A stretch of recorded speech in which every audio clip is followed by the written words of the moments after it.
అనంతపురం జిల్లా పెనుకొండ సమీపంలో జరిగిన బస్సు ప్రమాదానికి ఆర్టీసీ డ్రైవర్ నిర్లక్ష్యమే కారణమని స్పష్టంగా కనిపిస్తోంది. రోడ్డు కోసం కొండను తవ్వుతున్న ప్రాంతంలో బస్సును అప్రమత్తంగా నడపకపోవడంతో విలువైన 16 ప్రాణాలు గాల్లో కలిసిపోయాయి. ప్రమాదం జరిగిన తీరుతెన్నులపై ఘటనాస్థలం నుంచి మా ప్రతినిధి చంద్రశేఖర్ మరిన్ని వివరాలు అందిస్తారు.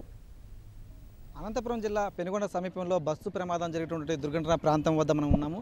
మడకశిర నుంచి పెనుగొండ వస్తున్నటువంటి పల్లె వెలుగు బస్సు ఇక్కడే ప్రమాదానికి గురైంది. ఎదురుగా వస్తున్నటువంటి ఆటోను తప్పించే క్రమంలో బస్సు డ్రైవర్ కొంత అప్రమత్తంగా వ్యవహరించకపోవడంతో బస్సు లోయలోకి పడిపోయింది.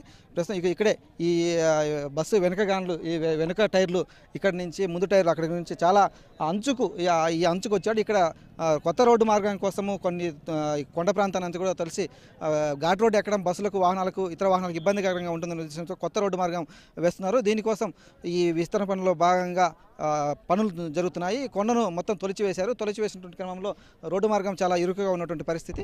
ఈ క్రమంలోనే బస్సు డ్రైవర్ అప్రమత్తంగా లేకపోవడంతో బస్సును కుడివైపుగా తిప్పడంతో ఈ అంచు వరకు వచ్చింది. బస్సు అంచు నుంచి ఇటు ఒకేసారిగా ఇటు లోపలికి పక్కన ఉన్నటువంటి లోయలా ఉన్నటువంటి తొవ్విన ప్రాంతంలోకి బస్సు పడిపోయింది. పడిపోయిన సమయంలోనే బస్సులోనే దాదాపు 20 నుంచి 25 అడుగుల కిందికి బస్సు పడిపోయింది. అంత లోతు ఉంటుందని చెప్పేసి అధికారులు అంచనా వేస్తున్నారు. పడిపోయిన వెంటనే ఈ ప్రమాదంలోనే ఆ దాటికి బస్సులోనే దాదాపు 7 మంది చనిపోయారు.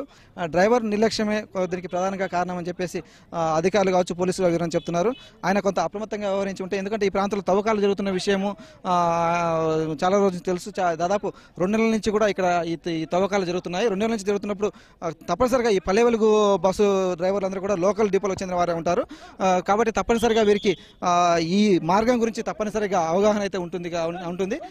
కానీ అప్రమత్తంగా వ్యవహరించాల్సినటువంటి డ్రైవరు చాలా ఉదాసీనంగా చాలా నిర్లక్ష్యంగా ఉన్నారనే విషయం చాలా స్పష్టంగా మనకి ఇక్కడ కనిపిస్తుంది. ఇంత పెద్ద లోయ ఇటువైపు ఉన్నప్పటికీ ఇంత అంచుకు రావాల్సిన అవసరం ఏంటనే దాని మీద డ్రైవర్ల దగ్గర కావచ్చు, లేకపోతే ఆర్టీసీ వద్ద కూడా సమాధానం దొరకని ప్రశ్న అని చెప్పాలి. మరోవైపు ఇక్కడ ఈ పనులు నిర్వహిస్తున్నటువంటి వారి యొక్క లోపం కూడా స్పష్టంగా కనిపిస్తుంది. ఏదైతే ఇక్కడ హెచ్చరిక బోర్డులు అయితే ఎక్కడ కనిపించట్లేదు. ఇంత పెద్ద లోయ ఇటువైపులో ఉన్నప్పుడు వాహనాలు పగులు కావచ్చు, లేకపోతే రాత్రిపూట కావచ్చు ప్రయాణిస్తున్నప్పుడు తప్పనిసరిగా కాషన్ బోర్డు తప్పనిసరిగా ఉండాలి, హెచ్చరిక బోర్డు ఉండాలి. కానీ కేవలం ఒకే ఒక ఎర్ర జెండాను మాత్రం అక్కడ పాతారు. ఆ ఎర్ర జెండా ఒకటి దాన్ని చూసే వాహన చోదకులు కావచ్చు, లేకపోతే డ్రైవర్లు గమనించి వాటిని బస్సు వాహనాలను జాగ్రత్త నడపడం కొంత ఇబ్బందికరమైన పరిస్థితి అని చెప్పాలి.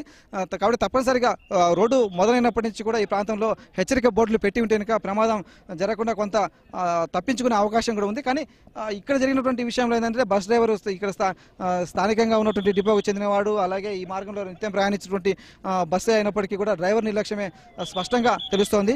ఉదయం పూట కాలేజీకి స్కూల్కు పెనుగొండకు వెళ్ళినటువంటి విద్యార్థులు వీరందరూ కూడా పెనుగొండ జూనియర్ కాలేజ్ చెందినటువంటి విద్యార్థులు 7 మంది చనిపోయారు. వారి యొక్క పుస్తకాలు, బ్యాగులు అవన్నీ కూడా అక్కడ కుప్పగా పడినటువంటి విషయం మనం చూస్తున్నాం.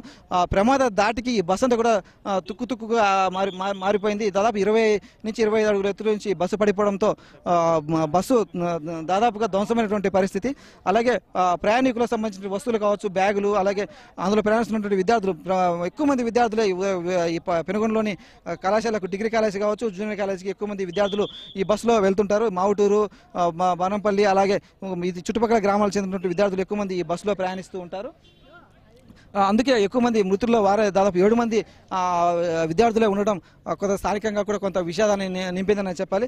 ఆ కారణాలు ఏవైతే అధికారులు ఆర్టీసీ సిబ్బంది యొక్క నిర్లక్ష్యం కావచ్చు, లేకపోతే ఇక్కడ పనులు జరుగుతున్నటువంటి వారి యొక్క హెచ్చరిక బోర్డులు పెట్టినటువంటి నిర్లక్ష్యం కావచ్చు, మొత్తం విలువైన ప్రాణాలు కోల్పోయేందుకు కారణమైంది. ఇక ముందు జరగకుండా ఉండేందుకు అలా మొత్తం యంత్రాంగం అంతా కూడా అట్లా ఆర్టీసీ యంత్రాంగం కావచ్చు, రవాణా శాఖ కావచ్చు, లేకపోతే కాంట్రాక్టులకు సంబంధించిన వారందరూ కూడా పటిష్టమైనటువంటి చర్యలు చేపడితేనే ఇలాంటి ప్రమాదాలు జరగకుండా ఉంటాయని చెప్పాలి.